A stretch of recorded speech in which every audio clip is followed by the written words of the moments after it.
Thank you very much for that kind introduction. I should quickly tell you that my book, Married to Another Man, which Dr. Dawood gave such a very good, rousing endorsement of, is nothing to do with marriage or infidelity. So that you should be clear. Of course, it's about the Palestine conflict.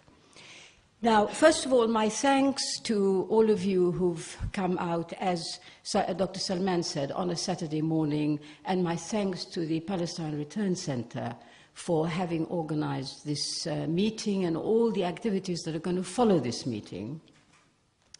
Yes, as you heard, you're looking at two very important people in Dr. Salman and myself, not because of fame or fortune or title, but because we really are direct victims of the 1948 Nakba. We, both of us, were exiled in our early lives from our homeland and have lived in exile ever since. So the Nakba means a very great deal to me in personal terms. It affected me directly and personally. Now, he has given an excellent talk and presentation about how the Nakba occurred. It's impossible to better his account. It's so good, it's so graphic. Anybody who sees that can not be left in any doubt about the great crime that was committed in 1948 and, of course, is still ongoing. It is still ongoing. This is the worst part about it, that it is not an event which happened, 62 years ago and, of course, was very terrible, but nevertheless, there we are living with the terrible memories. No. This is something that has continued since 1948, and I'm thinking, as we speak, of Jerusalem, of what is happening in Jerusalem. I'm sure you've been aware of the most recent destructions in Jerusalem. The Shepherd's Hotel was the headquarters of Hajj Amin al-Husseini, a very important, built in 1930, a really important part of recent Palestinian political history, demolished by the Israelis to make way for Jewish settler housing. Now, I don't really want to say any more about how terrible it all was, how terrible it all is. Really, you know all that.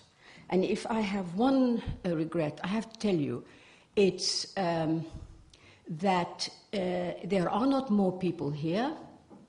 And that is not the fault of the Palestine Return Center, because I know how hard they've worked and how they've publicized this meeting. Number one, there should be more people here. And number two, nice as you all are and have many friends in the audience, I don't want to see you.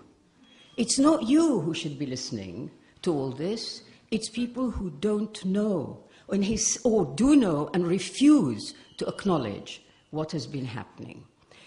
Until we change that, we will continue to face problems. Until we change this practice of speaking to our friends, to the converted, to our cause, it will be very difficult to change the situation. Now, the essence of my talk, therefore, is not about how this happened. It is about how we can make it end, how we can bring it to an end. Because today, 62 years later, after the Nakba, and the most well-documented of modern conflicts, as the Palestine conflict is, we need to focus on what has to be done to end it. There's no question, of course, I'm sure you're all aware here, that these terrible crimes not only occurred, but they were allowed to occur. That is the important point. They were allowed to occur, and they are still being allowed to occur. Now, why is that? Well, again, you know very well what I'm going to say.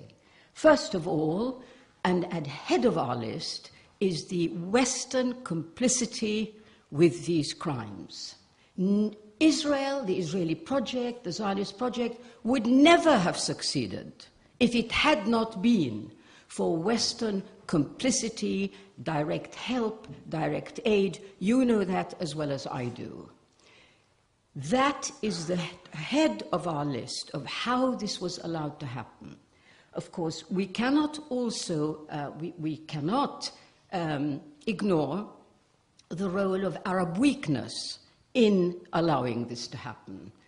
Everybody knows very well that the Arabs are disunited.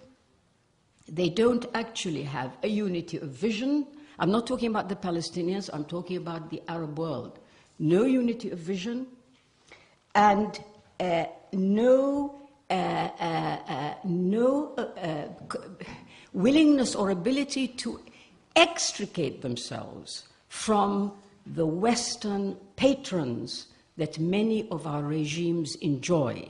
Imagine this crazy situation in which the Arab world, which was the victim of the Zionist crime, actually, its rulers, many of its rulers, are friends with the very Western agencies and governments that allowed the crime to happen and continue to let it happen. Minus.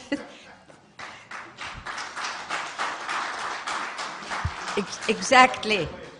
Exactly, and I hope that the Tunisian example, which is what our friend is referring to, I hope this will start a tsunami in the Arab world. However, this is what we have. Now, all this combination of complicity on all sides, this combination of factors has led to the situation we have today, which I want to summarize. So we have a situation today of colonization, of humanitarian abuse of the Palestinians, the siege of Gaza, which is still ongoing, and all this has gone on with complete Israeli impunity. That's the point. A criminal, as you know, may well want to rob you, kill you, rape your daughters, whatever, but usually that criminal is not allowed to get away with it. Even if they're not stopped doing it, they get punished. That is not the case with Israel. Unique example of something which is done with total impunity. Brutality is not unusual in our world. You know that. Colonization is not unusual. Rape is not unusual. Theft and robbery are not unusual. What is unusual is the impunity with which Israel is allowed to do it. That is the thing we need to be thinking about. At the same time as this has happened, the Palestinians inside and outside are divided. They are divided through no fault of their own because of what has happened, because of this history of the Nakba and the colonization and Israeli actions and so on. No matter how it happened, we've ended up in a situation in which we have the people under occupation split between the West Bank and Gaza. We have a division of leadership between the Palestinian Authority in the West Bank and Hamas in Gaza. We have a situation in which the people of Jerusalem, the Palestinians of Jerusalem, are out of the picture. They're in a situation on their own. We have the Palestinian community inside Israel. We have the refugees, 4.5 million registered with UNRWA and many more unregistered living in camps. And of course, we have the rest, exiles like Dr. Salman and myself living in exile. This community is split, as you know. Now, how do we end this ongoing Nakba? Well, clearly, the approach has to be to ask the question, What is the essence here? What is the essential problem? Well, the essential problem is the dispossession of the Palestinian people. So what we have is a situation in which a people who were in their land were expelled out of their land and were never allowed to return. And furthermore, they were never compensated for their losses. So therefore, if we're looking at this just as a question in theory, here you have a situation in which people have lost their land, have been expelled, are not allowed to return, their goods, their properties and so on have been stolen. How do you actually put that right? The answer is very simple. You put it right by returning them to the land they came from, by compensating them for their losses, and that, which is an issue of justice and an issue of their rights, of their human rights and their legal rights, that is how you end the conflict. Okay. But what do we have instead? What do we have instead? You know what we have. We have an unending peace process, which has just recently come to an end, in fact, suspended. And this peace process, as you know, is based on the idea of two states.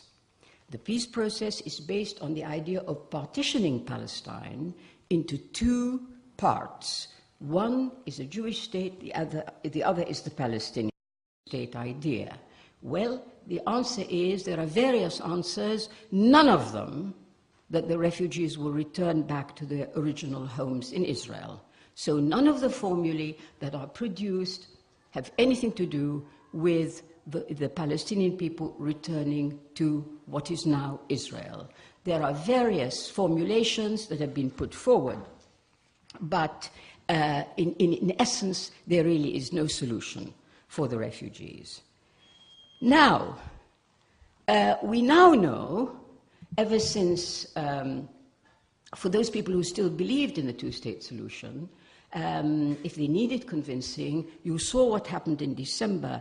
This last December 2010, the United States finally gave up on the peace process that it had itself started in September. The Israelis would not accept a freeze of the settlements, and the United States administration withdrew. Now, the problem is, what nobody is at an official level facing up to and saying, I'm not talking about all the stuff on the internet and the articles and so on, I'm talking about official governmental positions. What people are not facing up to is that there is no two-state solution. It is not possible to have a two-state solution, and there is no solution for the refugees. That is the reality. That is the reality. There are no two states are possible, and therefore there is no further point in discussing the two-state solution. And why do I say that? You know very well why I say that. We don't need to have to repeat this stuff over and over again and look at maps and look at diagrams. Go and visit. Those of you who haven't, you can see for yourselves that Israel has virtually created a one territory in which there are Palestinian islands and the rest are Israeli colonies. So therefore, the official Arab and Palestinian position on the two-state solution cannot happen. And you know what that position is? I just quickly refresh people's minds. The Arab position is that there should be a Palestinian state on all the 1967 territories, although later the Palestinians accepted some modification of the border to include some of the Israeli settlements and get a land swap. So there was a bit of talk about the border, but nevertheless, the essence is the whole of the 1967 territories will form the Palestinian state, with East, formerly Arab Jerusalem, as the capital of the state, and with something called a just solution for the refugees. That's the Arab position. Now, that cannot happen. Repeat, cannot happen. We must stop talking about it, because nobody will make Israel withdraw all of its settlements and colonies out of the West Bank. Nobody will make Israel give up Jerusalem for it to be a Palestinian capital. That is the reality. The only power on earth that could have done that is the United States, and it's not going to happen. So therefore, what are we left with? The logic of thinking like this means you have to cast around for something which the Palestinians might just swallow. And that, I'm trying to hurry, would be in the shape of a plan that is being talked about in the United States. It's an Obama plan, and roughly what it involves is something called the new democracy in the region. And what that means is that both banks of the Jordan, the West Bank and the East Bank, is connected. The West Bank will have autonomy, the Palestinians will have autonomy in the West Bank, but of course Jordan remains a state. But those cities will be connected by a network of roads, and already a road is being built from the north of Jordan down to the Jordan Valley, and ultimately that road will reach Haifa for the purposes of trade and so on. At the same time, there will be an economic injection of funding in order to make this viable. So it's really the old Jordanian option in a new dress. So that is what is the logical result of continuing to talk about a two-state solution. Now we also face the fact that the Palestinians, the Palestinian Authority in the West Bank, wants to put forward before the United Nations Security Council the project of recognizing a Palestinian state within the 1967 territories. Very interesting idea, aimed almost certainly to return the negotiations back on a more realistic level and to move the argument on. But the argument remains the same. It's about partition and it's about two states. So what I want to end up with is, just to sum up, the Palestinians in reality have only two options. One, to accept whatever they can get out of the US, Israel, EU, because that's the reality of power politics. Whatever they, the other side, are prepared to give, Go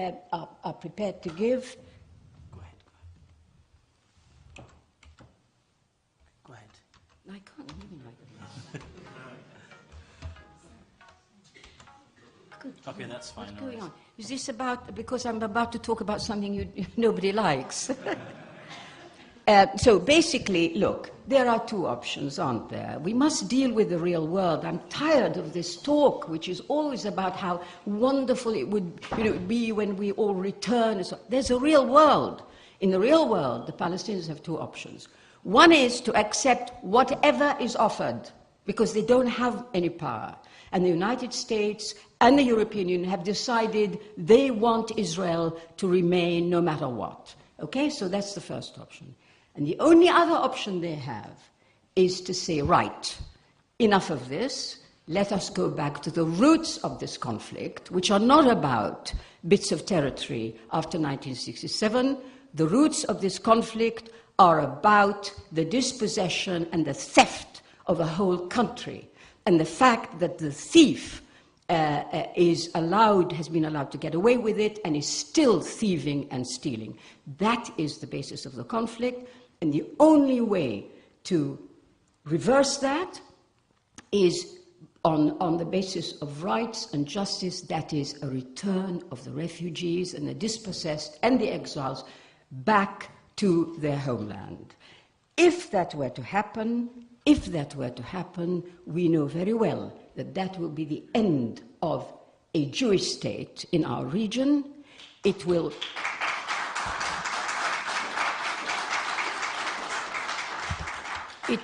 end the existence of a regime, the Israeli Zionist regime, which is extremely dangerous in the region. You heard earlier about the dangers it poses. I just add one thing more to you, to remind you, and that is Iran. Israel has been behind this fantastic campaign against Iran, and if that continues, you and I know how dangerous it would be for there to be a war on the basis of an Israeli or a US or an Israeli-US attack on Iran. That is how dangerous Israel is. So the returning our refugees and our exiles back to their homeland will do three things. One, return the people who were displaced and expelled to their homes. Two, restore the norms of justice and international law in our world. And three, end the existence of Zionism in our region, which has done nothing except damage us and damage the region and endanger world security.